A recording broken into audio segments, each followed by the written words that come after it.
Alrighty, folks, I have a must-watch video for you. You've got to go to Coach Carson right now and check out a video that he just posted 18 hours ago. It is called 22 Years of Real Estate Investing Advice in 46 Minutes. Specifically, we are going to poke at one of those lessons he learned, Coach, and it says, wealth first, cash flow second. What the heck are you talking about? Yeah, I wanted to pick on all the real estate investors, including me, who look at cash flow first. This was an aha for me though, because like everybody, I started in real estate investing thinking about cash flow, and I think it's important. But I would buy these little cheap properties, my rental properties, and they would be like the $40,000-$50,000 mill house in South Carolina. They would rent, fix it up, put 20, 30,000 in it, and they would rent for $800 or $900. It beat the 1% rule, right? It was amazing. But those properties didn't make me financially independent. Like even the properties that made $200 or $300 a month, there was a huge roller coaster of cash flow. These are older properties. There would be CapEx. There would be all these things. And the other problem was, if I've done the math, I've looked at my bookkeeping. I also bought some higher quality properties with the cash flow was not as good from day one, but I got a fixed mortgage for 30 years and the rents went up, the values went up because they were in better locations. They were in demand locations where population was increasing, whereas my cheap little house didn't really go up in value. In fact, it just kind of stayed flat over time. So the realization I had was that to actually become financially free, nothing wrong with the little cash flow properties to start, but if I actually wanted to build, I need to build wealth. And the best way to do that in real estate is using leverage against quality appreciating assets where the rents go up, the price goes up, and just hold those, as you talk about with buying rentals one house at a time. That's actually the path that made the biggest difference. And I ran the math and I looked at it property by property. What percentage of my overall wealth was built from cash flow, from debt pay down, and from growth of the property? Equity growth.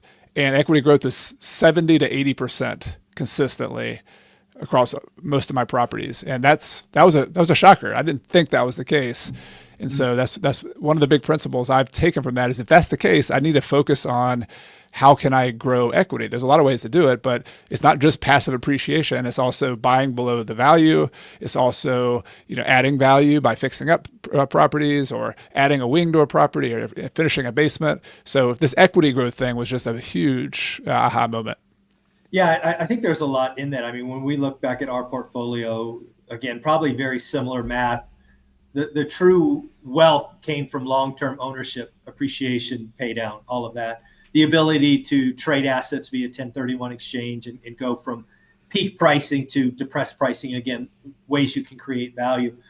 The one thing I do want to push back on a little bit, just so it's not getting twisted in all of this, at least in my world, I have a lot of people, because again, I lived in the Silicon Valley for a long time, and it doesn't cash flow there.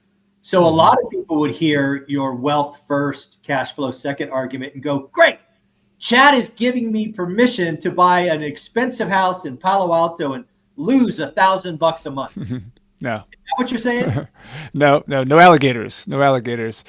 Here's the other misconception. Everybody says it doesn't cash flow. Everything cash flows if you put a big enough down payment.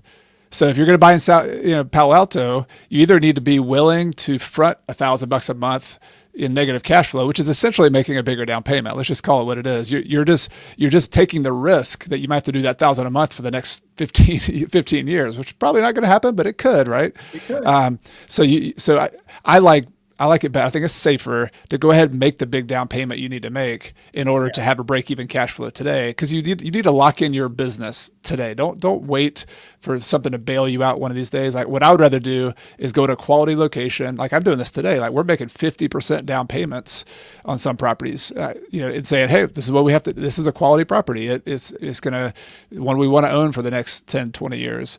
So if that's what it takes, that's what it takes. And if you don't have 50% down, you have to partner with somebody who does, or you have to use seller financing or something creative. Like there are ways to make it work, but you don't negative cash flow alligators up front is not what I'm saying. No, and I think that is the key to this scenario. I think wealth first, cash flow second is awesome.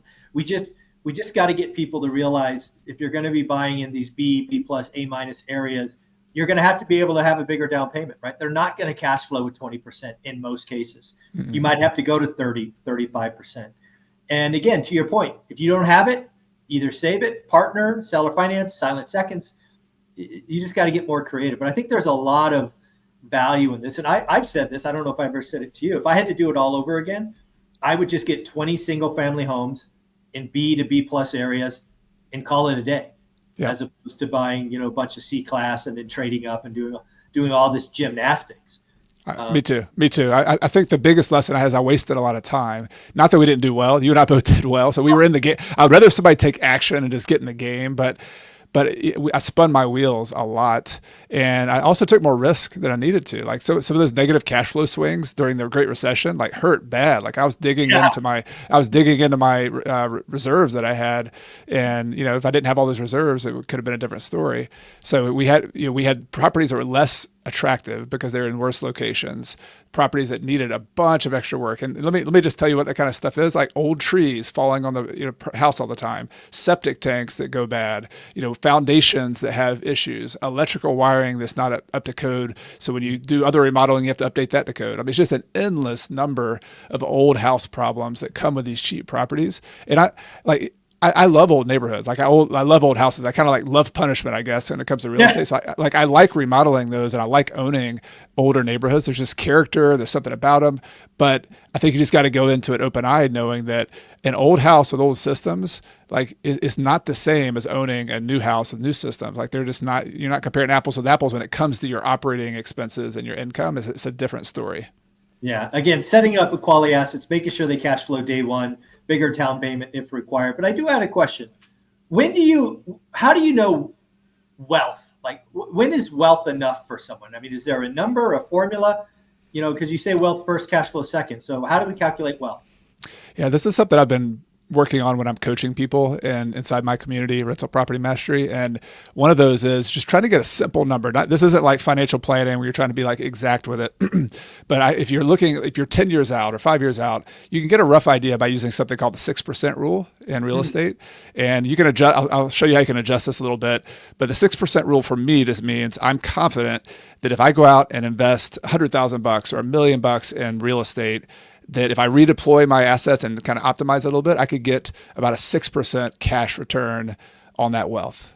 Okay. Do you think that's reasonable? Do you think you could get a 6% return if you went out and just paid cash for stuff? Yes, I do think absolutely. All right. So for those who heard the terms we use in real estate, like cap rate or like an unleveraged yield, that's really what I'm looking at. I'm thinking, right. in a quality location in my area, I'll go down to about a 5% cap rate, and 6% is really like a solid number that I'm looking at pretty often. And so the point is, if one of these days I want to have enough wealth to live off of, let's say I want $120,000 per year. Let's say that's my number, $10,000 a month, $120,000 a year. You would use the 6% rule by just dividing $120,000 by 6%, and that number is $2 million. Okay. And what that means is, roughly speaking, you need about $2 million in equity to be able to make $120,000 per year if you can get a 6% return on your equity. Yeah, and the key to that is, again, when people hear this, they're like, Chad, I don't have $2 million. That's not what we're saying. You don't need $2 million day one. Yes. I talk about the wealth journey being a minimum of 10 years, right? So again, inside of, if you think about Olivia and I's wealth journey, my first property was 20 grand down. But when you look at over the last now almost 25 years, that $20,000 has ballooned into certainly north of $500,000 all by itself. One property, right? One property. One. And I own a couple more than one. So that's the key to this. You don't have to save $2 million and you're like, turn this video off. No, it's like save your 20 grand. Start with one, then that one just does what it does. And then you go get another one. You get this little income snowball, equity snowball. And, inflation's a feature, not a bug. So, right. Go use it. Yeah, I think so. This goes right back to one rental at a time and small and mighty. Is like if you just plant these seeds, $20,000, $50,000, $80,000 down payment seeds, those will grow into $300,000 or $400,000 or $500,000 equities 10, 15 years from now. You have a big tree, right? And if you do 10 of those, like if you had 10 $500,000 equities, 10 years from now, that's $5 million. Like that's that. So you exceed the number I'm talking about. You can make, Absolutely. you can make $240,000 a year or so if you played your cards right and did that. So the point here is, instead, like what I see the opposite of is, I hear this on YouTube. I even did it myself early on. I would do this cash flow stacking thing where I would say, all right, each property is going to make $200 a month, and I want to make, I don't know, $10,000 a month. So I just need to stack 50 properties at 200 a month, and then I'll be free. Like, the problem with that is, number one, nobody does the math right. Nobody counts maintenance and capex and vacancies, so that's not really $200 a month. But the other problem is that's 50 heating and air units, 50 of the tenants you got to manage. Like, I have more. We had that many properties at this point, but like early on, to just jump straight to 50 properties and have all that leverage and all that, that's it's a different game, and it's an accelerated game. And as opposed to being a little bit more deliberate, one rental at a time, get to 4 properties, take a deep breath, then start growing a little bit more. And then at some point, like I like the idea of getting to a threshold where maybe you say, all right, I've got 20 properties, but 10 or 12 would probably be enough. Maybe I'll sell 6 or 8 of them. Maybe I'll do a 1031 exchange. You do what I call harvester strategies. Yeah. Instead of a builder strategy, you're going into the harvester game plan. You're changing your game plan, and then you're just trying to turn that equity into cash flow like we talked about. Yeah, this is amazing stuff. Again, Coach, where can they find it? What's the YouTube channel? So go to Coach Carson on YouTube. Just search that. It's my latest video. You'll see it as 22 years of tips or wisdom and 46 minutes. So it goes fast. I got it fast paced. I'm not gonna leave you hanging there for 46 minutes. There you go. And of course, the thumbnail says wealth first, cash flow second. Coach, you're amazing. Thank you so much. Thanks for having me.